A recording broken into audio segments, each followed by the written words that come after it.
Olá, irmãos, a graça e a paz do Senhor Jesus. Vamos seguir com as nossas devocionais no Evangelho de Marcos, andando com Jesus, então, através do Evangelho segundo Marcos. Hoje vamos ao capítulo 11, os versos 27 ao 33. Peço que você abra a sua Bíblia e acompanhe comigo, então, a leitura, que diz assim: Então regressaram para Jerusalém. E andando ele pelo templo, vieram ao seu encontro os principais sacerdotes, os escribas e os anciãos, e lhe perguntaram: Com que autoridade fazes estas coisas? Ou quem te deu tal autoridade para as fazeres? Jesus lhes respondeu: Eu vos farei uma pergunta. Respondei-me e eu vos direi com que autoridade faço estas coisas. O batismo de João era do céu ou dos homens? Respondei. E eles discorriam entre si: Se dissermos do céu, dirá, então, por que não acreditastes nele?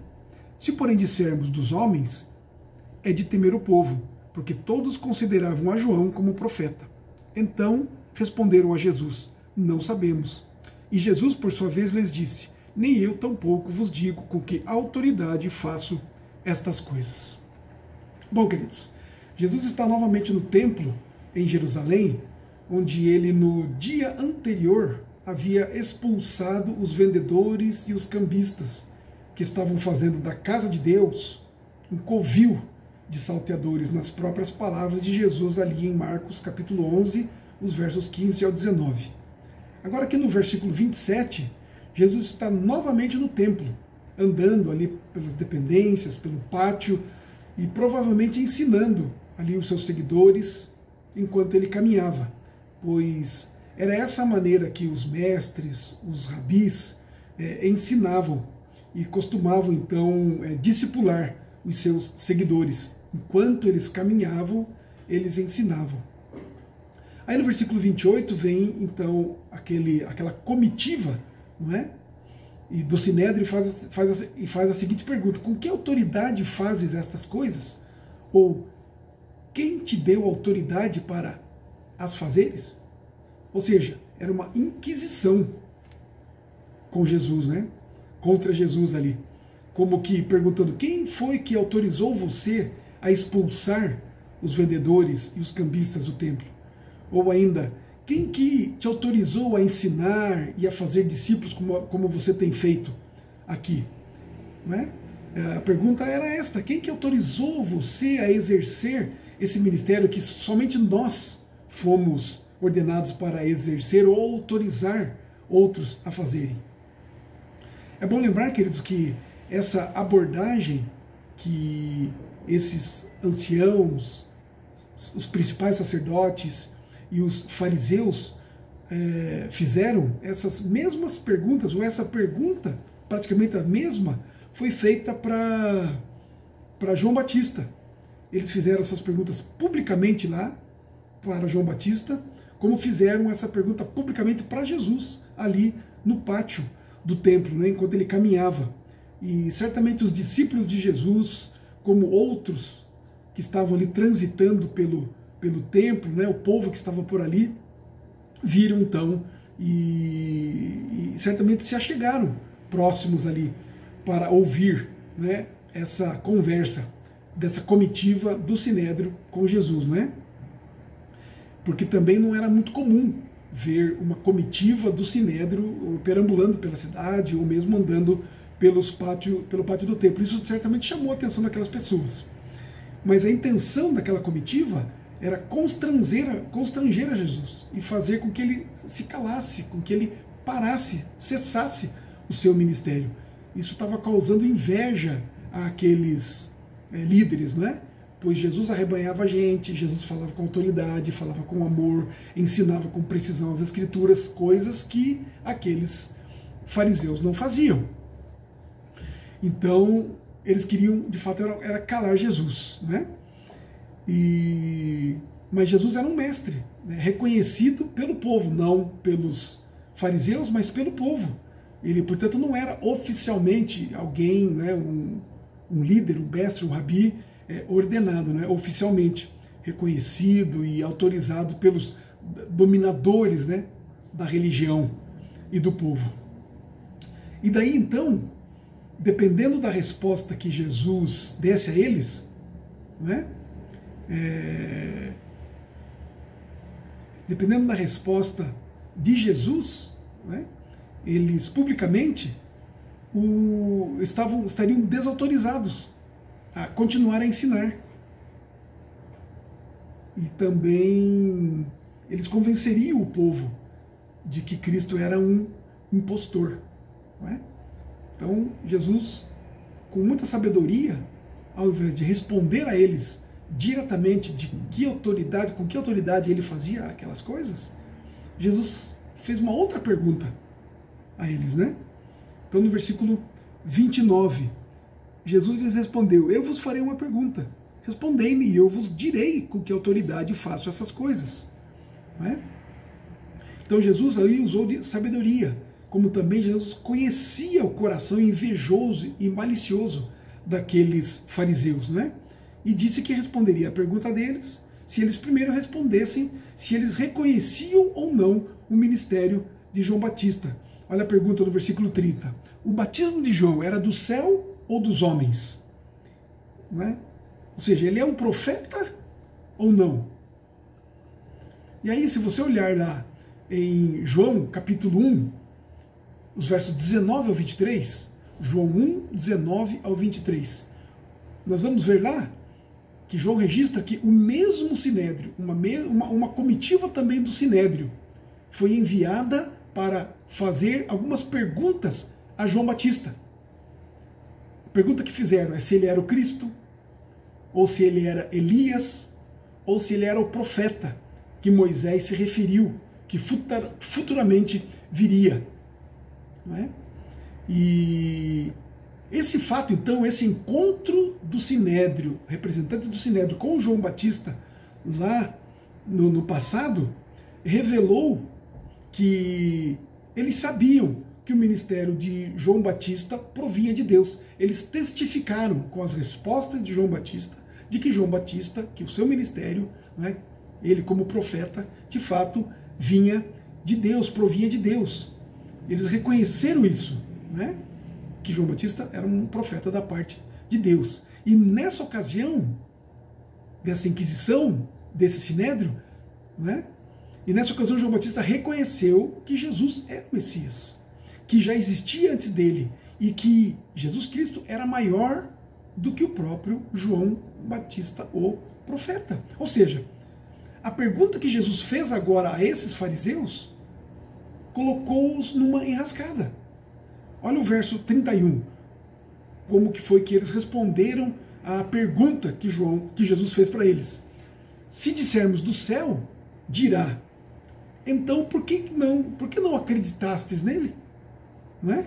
Pois João cria e afirmava que Jesus era o Messias prometido, e eles deveriam crer também. Portanto, se eles criam que João Batista era o profeta de Deus, que vinha de Deus, se João Batista falou a respeito de Cristo, que Jesus era o Messias, então os fariseus tinham que acreditar também. Né? Mas olha o 32. Se, porém, nós dissermos que o ministério de João não é de Deus, mas é dos homens, é de temer o povo, porque todos consideravam a João como profeta. Portanto, queridos, se o povo cria que João Batista era um profeta verdadeiro de Deus, então eles criam nas palavras de João, testificando a respeito de Jesus. Eles, o povo, cria nas palavras de João Batista, se eles criam que ele era um profeta de Deus. Então tudo aquilo que ele proferia era, na verdade, de Deus. Né? Inclusive os próprios membros do Sinédrio atestaram esse fato quando foram inquirir a João. Aí o verso 33, então responderam a Jesus, não sabemos. E Jesus, por sua vez, lhes disse, nem tampouco eu vos digo com que autoridade faço estas coisas. Jesus então ficou livre para não responder a pergunta deles, pois esse era o combinado, não é? Mas então, avaliando rapidamente a pergunta de Jesus e a resposta dos líderes fariseus. Em primeiro lugar, a intenção de Jesus com a pergunta sobre a autoridade de João Batista era para que os fariseus avaliassem a própria conduta deles como líderes e guias do povo. Eles é que deveriam reconhecer a Cristo como Messias, ou fazer isso também, porque diziam ser conhecedores e instrutores da Bíblia para o povo. Não é? Eles é que deveriam fazer. Eles tinham os oráculos de Deus. A eles foi dado pelo próprio Deus, não é, a liderança religiosa, aos levitas, ali sacerdotes, fariseus, enfim, a lei, o cuidado com a palavra e o ensino dessa palavra. Eles, então, dizendo-se conhecedores da palavra, deveriam perceber e entender que as profecias do Antigo Testamento apontavam para Jesus. E Jesus estava ali cumprindo as Escrituras. E também, em segundo lugar, a intenção de Jesus com essa pergunta sobre a autoridade de João era mexer com a consciência deles. Não é? Visto que se João era de Deus, e se João profetizou Cristo, reconheceu a Cristo, eles também deveriam conhecer. Então era para mexer com a consciência deles. Mas qual foi a resposta deles? A resposta dele foi: não sabemos. E com essa resposta, eles se meteram numa enrascada, pois eles foram forçados a se retirar, desonrados da presença de Jesus e do povo que estava ali ao redor, pois ficaram sem a resposta pública à pergunta que eles fizeram a Jesus. Mas particularmente eles sabiam a resposta, porém jamais eles iriam admitir. E eles foram obrigados a admitir publicamente que não sabiam responder à pergunta de um homem inferior a eles. E essa é a maior vergonha que um fariseu poderia passar diante do povo, não é? Essa resposta não somente seria uma vergonha para eles, como era uma mentira, pois, como já disse, eles sabiam a resposta. Mas em terceiro lugar, eles foram envergonhados, mas Jesus foi honrado. Jesus foi honrado primeiro porque não precisou responder a pergunta capciosa deles. E em segundo lugar, porque eles não mereciam saber a resposta sobre com que autoridade Jesus vinha fazendo a obra, mesmo porque eles claramente não estavam interessados na verdade, mas em vencer uma discussão e fazer com que Jesus se calasse e parasse, interrompesse o seu ministério. Irmãos, ao responderem para Jesus que não sabiam se a autoridade de João era de Deus ou de homem, eles demonstraram a maior das iniquidades e más intenções dos seus corações, porque de fato eles sabiam. Por isso que nós temos que nos esforçar ao máximo para fazer, através da nossa boa conduta, aquilo que Jesus fez através de sua sabedoria. Ou seja, nós devemos tapar a boca dos ignorantes, não é? Dos insensatos, dos que pensam que são sábios, mas na verdade são loucos, como Paulo afirma em Romanos 1, 18 ao 23, que diz assim, ó, Romanos 1, 18 ao 23. A ira de Deus se revela do céu contra toda a impiedade e perversão dos homens que detêm a verdade pela injustiça. Porquanto o que de Deus se pode conhecer é manifesto entre eles, porque Deus lhes manifestou. Porque os atributos invisíveis de Deus, assim o seu eterno poder, como também a sua própria divindade, claramente se reconhecem desde o princípio do mundo, sendo percebidos por meio das coisas que foram criadas. Tais homens são, por isso, indesculpáveis, porquanto tendo conhecimento de Deus, e eles conheciam a Jesus Cristo, sabiam que ele era Deus, porque João Batista havia testificado sobre isso, não é? Porquanto tendo conhecimento de Deus, não o glorificaram como Deus, nem lhe deram graças, antes se tornaram nulos em seus próprios raciocínios, obscurecendo-lhes o coração insensato, inculcando-se por sábios, tornaram-se loucos, e mudaram a glória do Deus incorruptível em semelhança da imagem de homem corruptível, bem como de aves, quadrúpedes e répteis. E por aí adiante vai mostrando a loucura daqueles que não reconhecem a Deus como de fato o Senhor de toda a glória. Então foi isso que eles fizeram, e nós de forma alguma podemos agir da mesma maneira como eles, não é?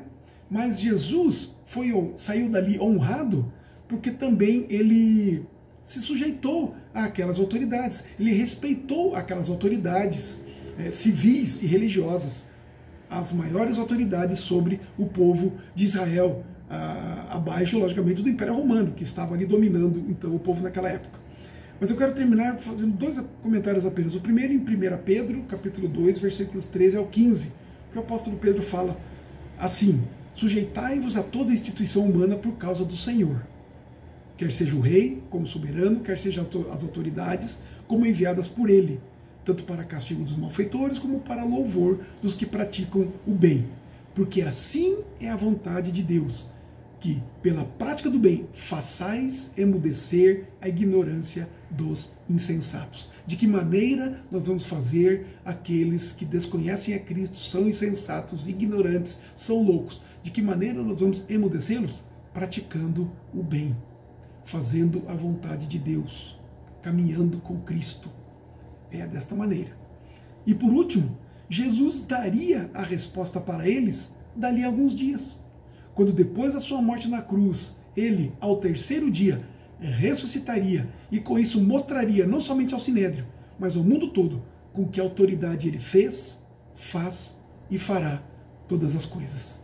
Que o Senhor nos abençoe e nos dê da sua graça para reconhecermos e vivermos debaixo da autoridade daquele que é o Senhor sobre toda a terra, sobre toda a eternidade, sobre todas as coisas, para a nossa salvação, para a nossa alegria. Em nome de Jesus. Amém.